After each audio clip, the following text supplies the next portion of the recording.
कहानी का नाम पीपल के पेड़ की छाया। कहानी है एक छोटे से गांव बसई की, जहां हर शाम को एक अजीब सन्नाटा पसरा रहता था। और इस सन्नाटे की वजह था गांव के बाहर खड़ा वो बूढ़ा पीपल का पेड़। कहते हैं उस पेड़ की छाया में अगर कोई सूरज ढलने के बाद गया तो कभी वापस नहीं आया। बसई गांव में रहने वाले लोग सीधे सादे और मेहनती थे, पर जब भी बात आती थी उस पीपल के पेड़ की, सबके चेहरे पे डर उतर आता था। दादी पोते को समझाती हैं, देखो सोनू, शाम ढलने के बाद उधर पीपल के पेड़ के पास नहीं जाना, वहाँ कुछ है जो इंसानों को अपने साथ ले जाता है। शहर से आया युवक अविनाश कैमरा बैग लेकर गांव में आता है।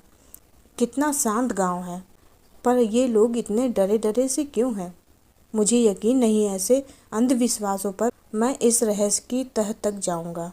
अविनाश शाम को कैमरा लेकर पीपल के पेड़ के पास जाता है। कैमरे में कुछ अजीब आवाज़ें और परछाई कैद होती है। तभी अचानक ठंडी हवा चलने लगती है, पेड़ की शाखाएं हिलने लगती हैं और कैमरा अपने आप बंद हो जाता है। अविनाश घबराया हुआ, ये क्या था? कोई तो यहाँ था, पर कौन? अविनाश गांव के बुजुर्ग ठाकुर राम नारायण से मिलने जाता है। ठाकुर, बहुत साल पहले उस पेड़ के नीचे एक औरत को जिंदा जला दिया गया था। उस पर डायन होने का आरोप था, पर वो निर्दोष थी। तब से हर साल उसी दिन उसकी आत्मा वापस आती है। अविनाश उस रात फिर पेड़ के पास जाता है, इस बार पूरी तैयारी के साथ, कैमरा, लैंप और एक लोटा गंगा जल। पेड़ की छाया से एक डरावनी आकृति निकलती है, धुएं में लिपटी एक महिला की परछाई।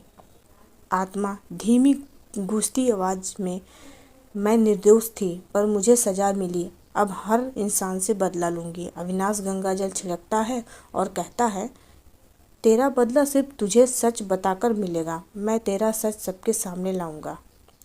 अविनाश गांव वालों को कैमरे की फुटेज दिखाता है। लोग डर के बजाय पछताते हैं। गांव वाले उस औरत की याद में एक मंदिर बनाते हैं।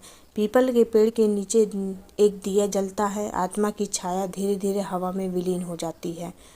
कभी कभी डर हमारे भीतर के पाप की सजा होता है और सच्चाई ही आत्मा को शांति देती है।